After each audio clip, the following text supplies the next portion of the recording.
Bigfoot, Dogman, Jersey Devil, and others. Are they real?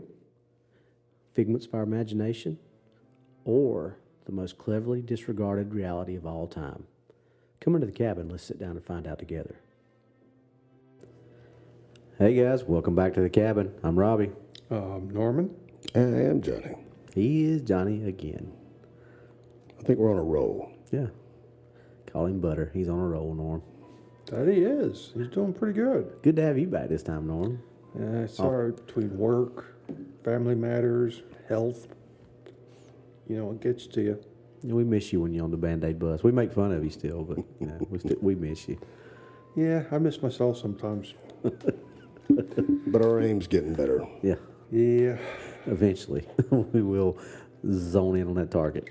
Eventually, I'm going to level up to the point where I'm not going to miss myself. All right, well, we're going to change gears up tonight. Norm's going to drive the show. He's going to actually be interviewing me and Johnny. So I'm going to turn it over to Norm, let him drive the show. I thought tonight, since Johnny once brought up the subject of seeing Dogman at 70 miles an hour, and then he's mentioned once or twice in the show his misadventure of seeing Bigfoot, and also Robby seeing Bigfoot at his tender age. I thought we'd recamp this a little bit for tonight's show, discussing their encounters a little more in depth instead of just being a sideshow. It's kind of funny that the show I helped start, and I've never even really talked about my own encounter on it. Exactly. That's why I thought maybe it'd be a good thing to do. Good call, Norm. And it's closer to home for both y'all, and it's something you can discuss better. Yeah. So if you want, let's start with Robby. Yeah. What you want to know? Well, let's start with always start at the beginning. All right. All stories started once upon a time. Well, Page 1. this was in the early 80s. Mm-hmm. 82-ish, somewhere in there, give or take. Yeah. I was around 8 years old, so it's hard for me to remember exactly what time of, what it was. But I know I was pretty young because my mom was either pregnant with my little brother or he had just been born. So and I'm 8 years older than him, so it's right around that time. And back in the olden days, we didn't do the same kind of stuff that's done. My mom, my grandparents, and my great-grandparents were out sitting on their front porch talking, which people used to do back then. Imagine that. People used to sit around and talk. I think there's pictures of that nowadays that people look at and they go, was that back in the Stone Age? Yeah. Well, it feels like it was. Yeah. But so they're out on the front porch talking, and I'm sitting in the den area of my great-grandparents' house watching a TV show that I wanted to watch. So I'll paint the picture of this. This happened right across the road from where I currently live now. Mm-hmm. But back then, I used to joke, you could lay down and take a nap on Jim Hunt Road and not have to worry about a car coming through. I mean, Johnny, you know how it was around here. I mean, there was not a whole lot of traffic through this county. I mean, this county was very rural. I mean, and my grandfather at one time owned 180-something acres around there. At this time, it was probably down to 50 or 60, maybe-ish, somewhere around in there. So, old farm-style house, laid out, I can't think of the correct construction term, Johnny, if you can think of what I'm talking about, but it's not ranch style, but it's just laid out where everything, the main floor plan is straight across, and it's got a few little side rooms off of it on either side. And, back then you didn't get a bulldozer to come out and level the property and lay the footers and all that stuff. You stack blocks up, and the house got leveled, however, So the back side of the house, where we called was the back porch, was probably 5-6 block high, maybe. So that's probably 4.5 feet off the ground, Johnny. Yeah, ish. Yeah. So they had one of them old concrete block. It was a solid step or a Right. solid set of steps, but it was made out of concrete. Pushed up next to the house, an old railing on it and all that. It had one of those old storm doors, what we used to call them. It's got the glass top and bottom, but you could also raise the glass up for the screen. But You find them in old houses nowadays. yeah, it was just, like I said, it was just an old farmhouse. So there's a little back porch, what a lot of people I guess would call a mud room now. We called it the back porch, but it's just just a little small area you come in. That I think they kept some spare wood for the stove out there. I mean, they had the normal wood box, and they may have a smaller one out there. The water heater was out on that little area, just a small little area. So that's where the back porch was. Then you walk straight into the kitchen. Then from the kitchen you went into the den where the TV was, where I was sitting. Mm-hmm. Now there was rooms off the side of the kitchen, which I guess was the dining room, and other rooms off that. But the two main rooms that are involved for my encounter was the kitchen and the den, where my grandmother had to sleep in one of those special hospital beds because she had braces on both her legs, orthopedic braces. So she had to sleep on that bed that kind of lifted her up. Mm-hmm. So her bed was in there, wouldn't fit in there in their bedroom. And the couch was in there, and not like it was this was in the 70s or 80s, and so there wasn't a lot of high-end type furniture and stuff in there. Right. So anyway, the whatever show that I was watching ends. I gotta turn the TV off, and why I did this, what made me do this, I don't know. Was I turned the TV off, and this is back when they had those old yellow light bulbs. That's what they had on the front porch, and then one of those real harsh white lights on the inside. So I'm sitting in the den, lights on. That's the only light inside the house. The only other light that I can see is straight ahead of me out on the front porch, that little yellow light that they had, the gopher lights. They turn those lights on, it's time to go for home. You know what I'm talking about, right, Johnny? So that's what they had on. So that's the only other, besides the light that was over my head, that's the only other light that I could see. Anyway, I turned the TV off, and for whatever reason, I turned and looked to my right, which was looking through the kitchen. So the kitchen there wasn't a light on, so the only light going through the kitchen was the light from in the room that I was in. Open floor plan, no doors, anything, so I could see straight from where I was standing. I could look straight through the kitchen and straight out on that back porch and see straight out that door. So as I look that way, like we've talked about this, Johnny, the human brain looks for abnormalities, looks for things that don't belong, so as I look, I see a face looking back at me. Mm-hmm. And the only thing that I can think of from at that age to compare it to was a gorilla. Mm-hmm. Now, it was dark outside, so I can't tell you if it was brown or if it was dark colored. Eyes were sunk in, the big flared out nose. Any eye shine? Not that I remember. DA's asked me that. I don't remember any eye shine. But there was not a light shining directly at it either. Okay. The only light was over my head. So it would have, I think even if there had been eye shine, I probably wouldn't have been able to see it anyway, just because it wasn't like it was a light shining straight at it. Here's a question for you might never thought of. Now, sometimes children are more perceptive, yes, about things. Is it possible that you felt a nagging sensation or something, maybe like saying, hey, turn to the right, a feeling? Maybe. And I've kind of... I know it's hard to try to remember that, but, just asking it might trigger a memory. Yeah, I mean, it's 40 years ago, so remembering anything past sheer terror, when I realized what I was looking at, it's kind of hard. That kind of takes a back seat to any other feelings that I might have had. Yeah. But... I got to take the gamble and ask. I've said it multiple times. I say it every time. I don't know why I turned around and looked to the right. Because the intention with the show being over, my intention was stand up, turn the TV off, and go out on the front porch with my mom, my grandparents, and my great grandparents. I mean, that was my goal. I wasn't going to go out on the back porch. I mean, I was going to walk straight ahead. So there was no reason for me to turn and look that way. Right. TV was right in front of me. The entrance to go to the front room to go out on the front porch was directly in front of me. There was no reason for me to turn my head to the right and look out that way. But for whatever reason, I did.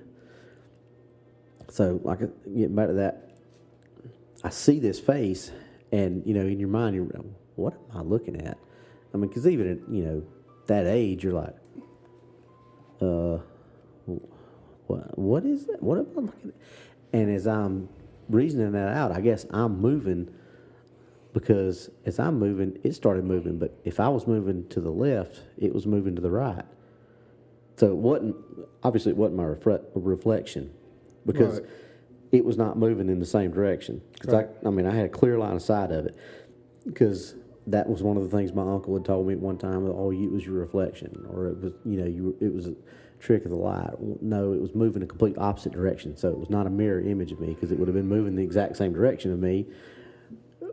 Number one. Number two, I could tell that the thing was bent down looking in at me, and it wasn't like it was directly even with my line of sight. It was looking down on me, and I was looking up at it.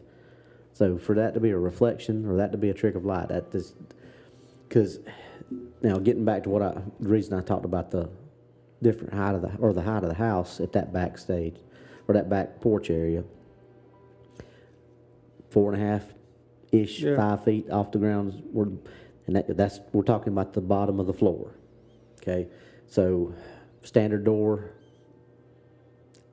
7, maybe 6.5, 7 feet tall.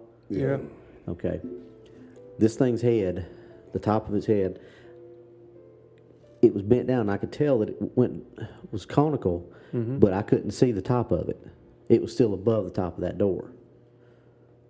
Its chest was above that little frame of the top or the bottom window. So over 10 feet. Oh, well over 10 feet. We're talking probably, 11, maybe 12. I mean, it's hard to judge at that age and not being. So then it was wider than the door even. Oh yeah, his shoulders were wider than the sides of the door. Okay. But it was hunched down, looking in the door, and that's actually, we kind of laugh about it now, but that movement, and then reading that in Odin's Call is what actually brought me and D.A. together as friends. Do you think it was amused? He asked me a question, I think the first time or maybe one of the other times that I was talking about on his show. He said, did you feel like that it was trying to get you? Do you feel like it was? And I said, you know what? I've thought about that, and I've kicked that over in my head. I can't tell you how many times, but I don't think it. I think it was just watching me, because if that thing had wanted to get in and get me, there wasn't nothing that was going to stop it. So it was curiosity more likely. I think that, because that little storm door wasn't going to stop it. Yeah. My great grandfather, who was in his 80s, probably wasn't going to stop it. My grandfather, who was probably in his 60s at the time, was not going to stop it. I mean, there's just, and then the only other options you had were my mom, my grandma, and my great grandma. They would, if that thing had wanted to get in and get me, or get anybody out there. You were an appetizer. Yeah. So they were the main course. So, like I said, at some point it hits me, and obviously the term monster, because of my age, kind of throws in whatever. I knew, because I had seen the In Search Of and things like that. I knew what Bigfoot was, but I'm thinking monster. But the term Bigfoot is running through my head. So, like I said, I'd already turned the TV off. It was like, okay, and turned, and straight out the front door I went. And I don't know that my mom believes me to this day. My stepdad finally has come around and believes me, but to this day, I don't know if my mom believes me, but she believes that I saw something that scared the ever-loving daylights out of me. Mm-hmm. And she'll say that. She's like, I don't know that I believe you saw Bigfoot. She said, but you saw something that scared you because you were scared when you came out that door. Because I came out, and the first words out of my mouth were, Mom, call Dad, call Dad, call Dad. I want Dad, get Dad here. Mom, get Dad here. Now, back then, he was on second shift, working for the sheriff's office. Mm-hmm. No cell phones, no pagers, none of that kind of stuff. He had to get on landline, call dispatch. Hey, this is whatever his unit number was. Wife, I need him to call me. So then they had to put the call out of radio. He had to drive somewhere where there's a phone and make a call. And this is back when there was payphones. Yeah, or he had to go to one of the fire departments or go to one of the substations or something like that. So it's not like this was a quick process like it would be right now. A lot of times now people kind of lose sight of that, how long. So I said, if you can't get Dad, get Uncle Brian down here. Because my uncle was 6'5", probably. At that time, he was probably 350. And in my eyes, nobody could mess with my dad or my uncle. So obviously it was going to take a while for them to get Dad there. So my grandmother called my uncle. And Uncle Brian came down there. And like I said, he's 6'5". Good sized guy. He played football. Uncle Brian wasn't a small guy. So he gets over there on the back porch, and he stands up on the steps. And he said, see, it was just... And I'm like, Uncle Brian, it was about 2.5 to 3 feet above where your head's at. And he was standing on the steps. And this thing wasn't standing on the steps. So just as a comparison, it made my 6'5", 350-pound uncle look small. That's big. Surprising that there was no tracks or anything that... Yeah, and it hadn't rained. That was that part of the backyard that's where they did a lot of their, like they scalded what do you call it when you get take the feathers off chickens? Boiling the chickens to get the feathers off of them, scalding hogs. Mm-hmm. That was a work area. Right. So it wasn't like it was a well-worn area, so it was really hard-packed red clay, and it hadn't rained in a while. But, and I never thought about this. D.A. actually brought this up to me. Like I said, my great-grandfather was a farmer, and he had milk cows, chickens, had all that stuff, had fields. He had cows that he kept in the back pasture during the day. And he had a dog named Ben that was his cattle dog, basically. Yeah.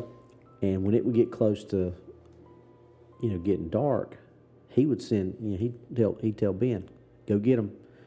And the dog would go down in the back pasture, and it would herd the cows up and bring the cows back up in the front pasture. And there was a lot of swampy area back down in a little bottom area, because he had a pond in the backyard. And that creek kind of wound down, and it ended up, a creek just kind of still flowing, but it just kind of flows out into, it's no longer in a creek bed. It just kind of flows out, and it kind of makes it like a little marshy bottom type area. It did that on back into the woods. And not long after that, my stepdad, my uncle, my great uncle, and I want to say my grandfather and my great grandfather all went down back in the swamp because they had heard that there had been a bear down there. I didn't think nothing about it, but DA seems to think that there might have been more to it than they were telling me. They might have took me more serious because, have you asked your father? Yeah, but he won't ever really give me a straight answer about that. I don't know if it's... Ask your uncle? I don't really talk to my uncle that much anymore. Tell your dad. My grandparents are both gone, so is my great-grandparents. So, and... Sit down and have a straight talk. I mean, I've had conversations with him about it.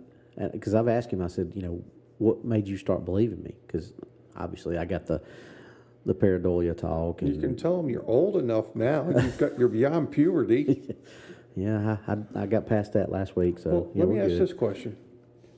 During the time you're growing up on your grandparents' farm and all that, did you ever have any cattle go missing? Or die mysteriously? Not that I know of, Okay. but I don't think they would have told me about that. Sometimes they might have mentioned something about cattle Yeah. dying or something. I'm sure there were probably chickens that went missing. I mean, but a snake or Fox, fox or something like that probably was the hawk. yeah, that was the culprit. And hawks got blamed for a lot of stuff back then. Yeah. But I can remember my great grandmother telling me, "Don't you go too far in the woods; the boogers will get you." Yeah, we've talked about wood boogers. So I think there was probably a lot more to it than I was told. You know, but like I said, that one line in DA's book, that I had thought that I had really dealt with it, and seeing it as a kid, that helps you because it's a paradigm shift when you see that, Yeah. and all of a sudden that's real. If that's real, what else is real? Yeah. And I think that's why, I think it affects people like Fred and Anthony who had those encounters when they were adults a lot more adversely than it does somebody like me who's had one at that age because your mind's a lot more flexible. You're a lot more. So I don't think it. I mean, not gonna lie, it scared the living daylights out of me. Did you ever have any encounters with strange smells as a child down there? I may have, but I probably just wrote it off. It was the pond or it was the hogs or something like that.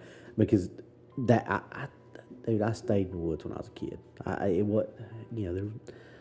Don't know. Let's ask. So I may have and just not. If you think back to the first scene in Legend of Boggy Creek when the kid's running back and jumps over the little barbed wire fence and is in that little field, he's looking back and hears that thing holler. And I never heard that thing holler, but there was that scene where he's climbing over that fence, that looked just like the back pasture of my great-grandfather's farm. And I saw that movie after I had my encounter. And that scared the crap out of me because I was like, I remember watching that. I was like, that looks just like the back pasture. Yeah. And that just was like terrified me. And I, like my real dad lived up in Pickens above Holly Springs School Road. So I never thought about, not going up and out in the woods there. But after that, I didn't go quite as far as I used to go. Right. Down here. I think you should try to sit down and talk to your dad a little bit, especially since you're doing this now, and see if he'll open up to you. You don't have to share anything with us, but just for your own peace of mind. Because like I said, he's retired law enforcement, and I asked him why he started believing me. He said, well, first off, I started believing that, he said, I never doubted that you saw something. He said, I just doubted what you saw. He said, but over 40 years, he said, you may have remembered a detail that you didn't recount the first. But you've never changed your story. He said, but your story has never changed. He said, in 40 years of law enforcement, he said, I have interviewed probably thousands of people, and everybody that's hiding something or is being dishonest, they're going to change their story. And, now myself being law enforcement, that's true. I mean, you're never going to tell a story the exact same way every time. No. But unless if you're pathological. Exactly. But if you're being honest about the story, the main core of the story is going to be the same every time. You might leave out a little detail this time and then remember it the next time, but from start to finish, the story is going to be exactly the same. If you're lying about something, you're going to forget the core story, especially over 40 years. He's like, there's no way you would remember that story and be able to tell it with as much conviction as you tell it from 40 plus years ago. So I'm like, okay, fair enough. So he said, but now he said, I've seen enough evidence myself to just believe these things are out there. He said, so. Ask him if he's ever encountered those police officers sometime. we've had that discussion, and he feels the same way I do. A lot of times, him more so than me, because he worked in the county, and I've only worked in, municipalities. A lot of these prowler calls that we used to get a lot of times. Yeah. We think there's not a lot of people going to say, "Hey, come, we send the sheriff's office out here. I got Bigfoot in my backyard." They'll say, "I got some body in my backyard." It's just so. All the quote unquote prowler calls. Some of them were probably.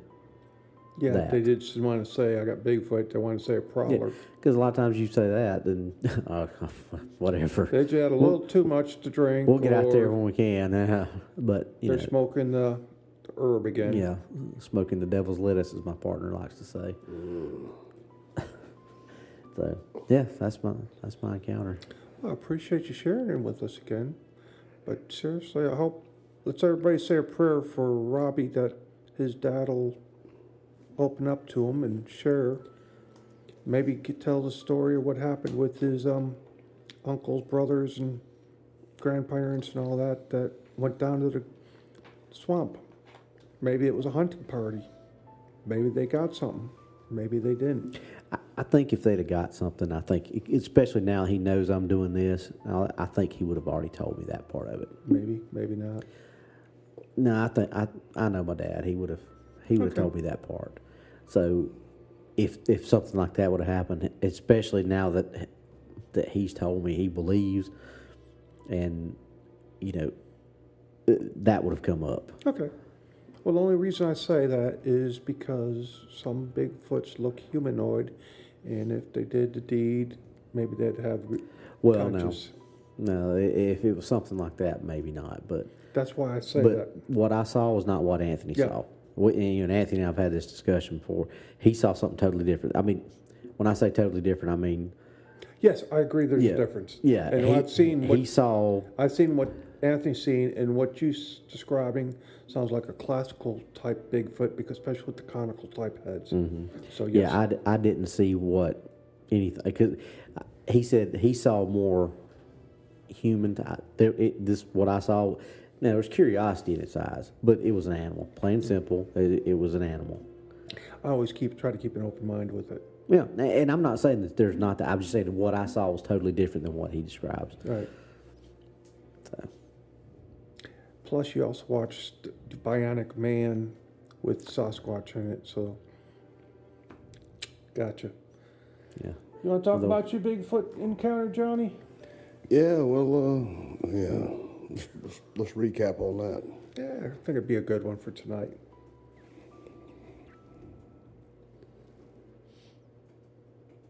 Go ahead, tell us. There I was. I think it was a Sunday day. You were walking along the trail, stopped to cool your feet in the wonderful cool water. He almost sounded like Bubba J. There it was.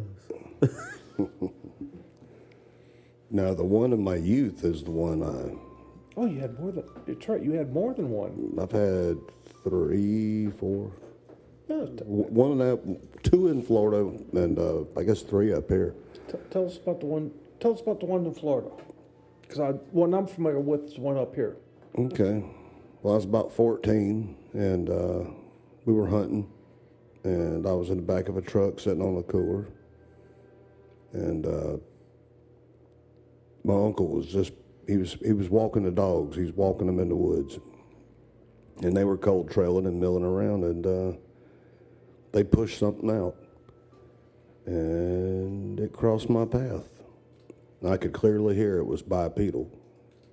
But when it came to the road, that was the creepy thing. It dropped to all fours. Crossed the road, looked like a chimp, doing that chimp lope they do. Yeah. When it went out of sight, it was back on 2 feet and moving fast again. What color was it? It looked black, but it was like an overcast morning. Black. Remember any other details about it? It all happened in about 30 seconds, 20 seconds. How big would you think it was? I didn't get to see it erect, but when it crossed the road, it probably would have been 5 to 6 foot. Hunched over? It would have been 5 to 6 foot erect. Oh, okay. I'm sorry. So it was probably right around 4 foot when it was doing its chimp thing. Okay. Smells, noises? Nope. Not a noise, no chatter, minimal track sounds. It made more noise when it went on all fours. Did it look at you or anything? I don't recall it looking at me. But it crossed about 40 yards ish right in front of me, and I never tried to draw any attention. I never raised the rifle. Just all right. What's this? When was the second time in Florida?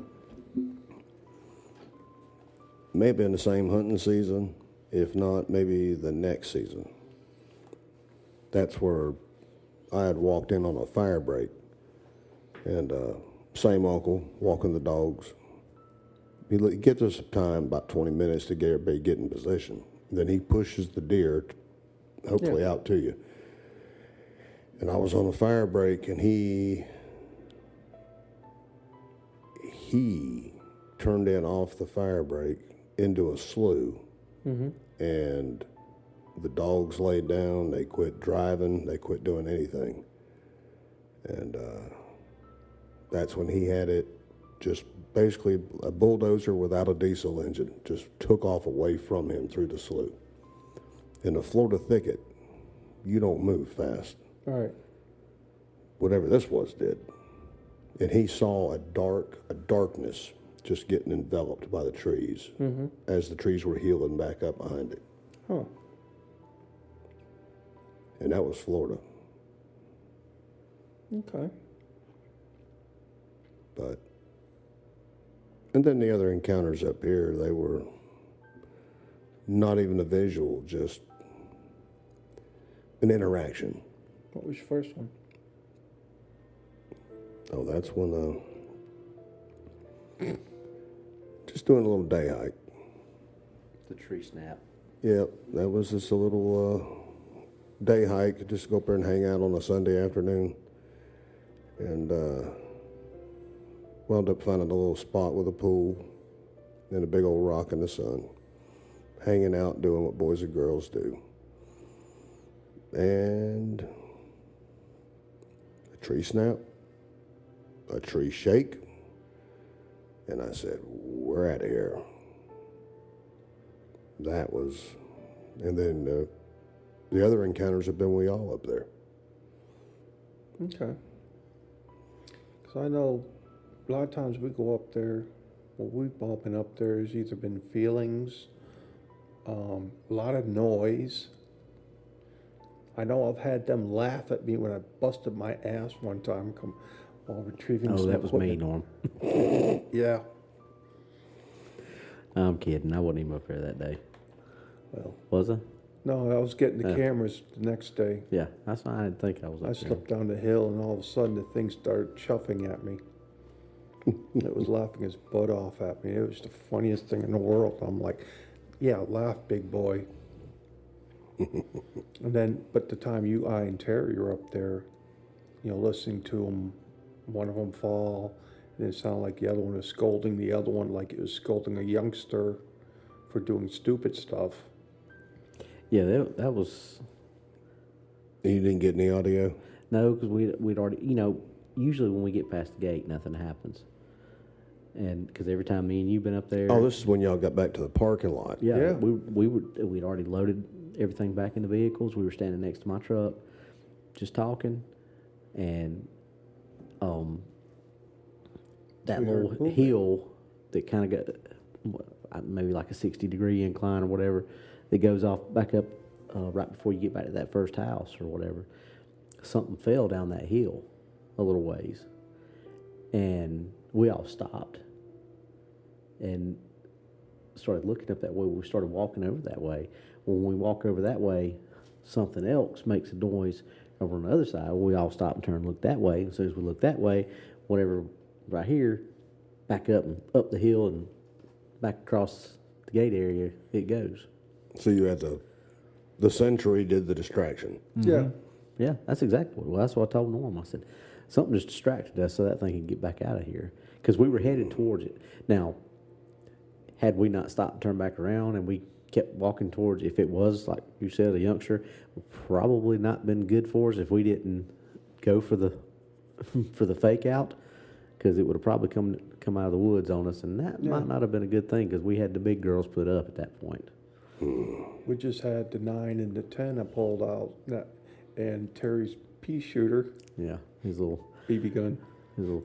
Oh, is he the one that brought the 380? He Yes. bought the little baby gun that the rounds from mine and Norm's rifle were bigger than his gun. Yeah, when we showed it to him, he looked like he could cry.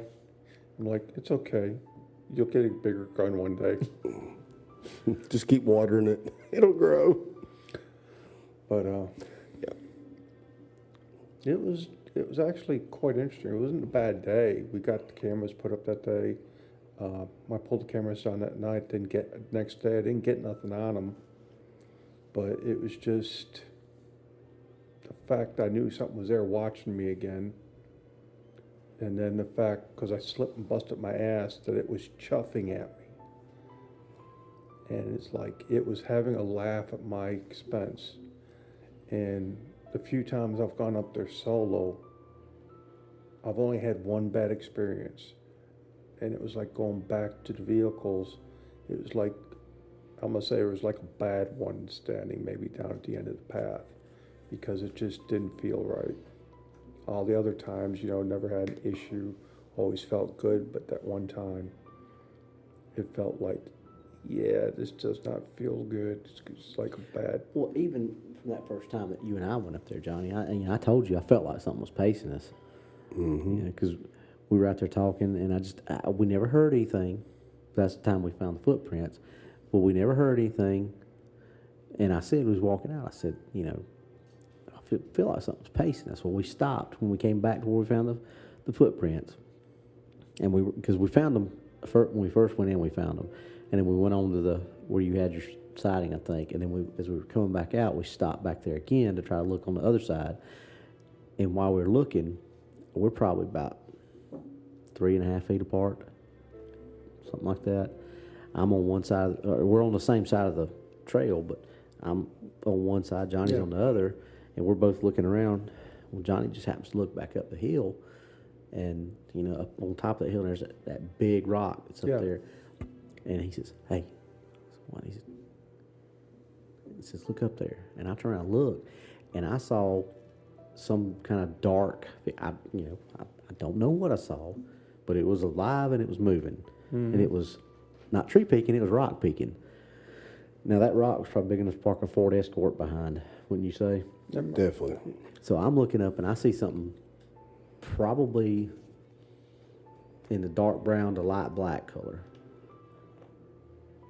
But Johnny, who's 3 feet away from me, but looking at a different angle, sees. And I'll let you tell what color you saw that day. Kind of like golden highlights from the sun on it. Yeah. So that right there, to me and him, we both were like, that just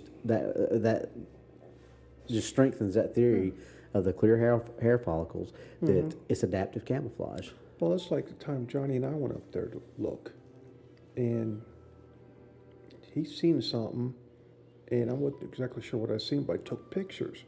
And when I look at one of the pictures later and blew it up, it looked like a Celtic cross was there, or a strange drone of some sort.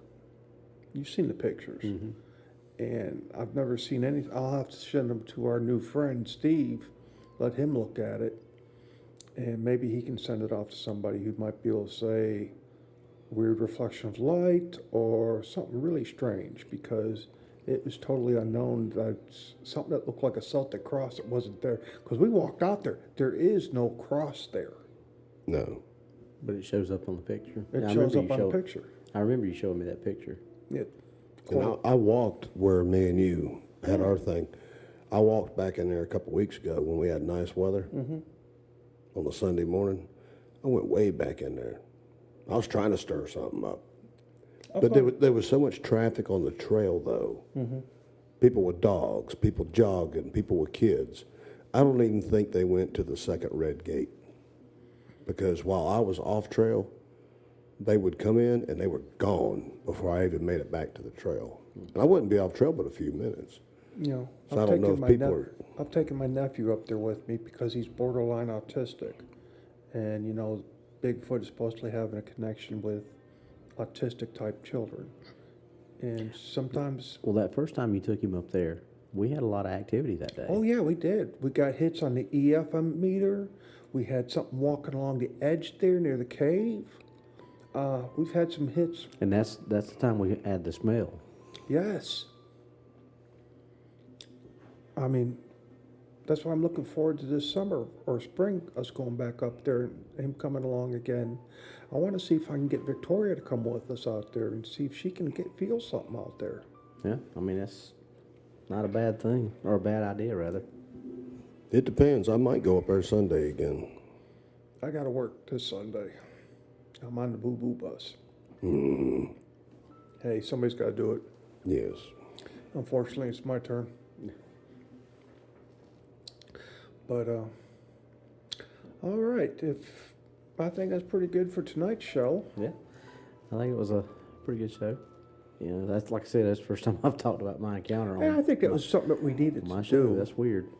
Yeah. It's just a little past due, but it's a good for this year. Yeah, it's good. And occasionally rehashing some things like this is the way to go. All right. Well, Norm, since you've been gone, I've been having to try to remember to do all the stuff. So you want to tell them how they can get in touch with us? Folks, you can find us on Facebook under What's Really Out There. We have a Facebook page. Terry Howard has been running our group chat on the Facebook page. So he's been running different little chats on there, as well as Krista Michaels. Her and Terry have been running group chats on there for different topics. Please join in if you'd like. Look, see what we're doing. We post our shows on there. If you have questions, you want to talk to one of us about an incident, you want someone to come out and investigate, you need someone to turn to, or you got just questions in general, reach out to one of the moderators or the admins, and they'll get in touch with Robby, Johnny, and possibly our new member, Steve. That'll give you 4 potential investigators here in the upstate area of South Carolina. Also, we have friends all over the United States in other groups that we can reach out to you if you need it. And possibly eventually worldwide. We're starting to make some friends in Australia, in the UK, and other places. So if you're somewhere that's not locally, but you're in other parts of the U.S. and possibly abroad, we may have somebody that can reach out and help you in an issue or talk to. Yeah. And also, if you want to get us on email, it's what's really out there 2022 at gmail.com. You can also get in touch with us on our YouTube channel, What's Really Out There. That's always has somebody looking at it. You can see our videos there. Go like, share, subscribe, all that good stuff. Ring the bell.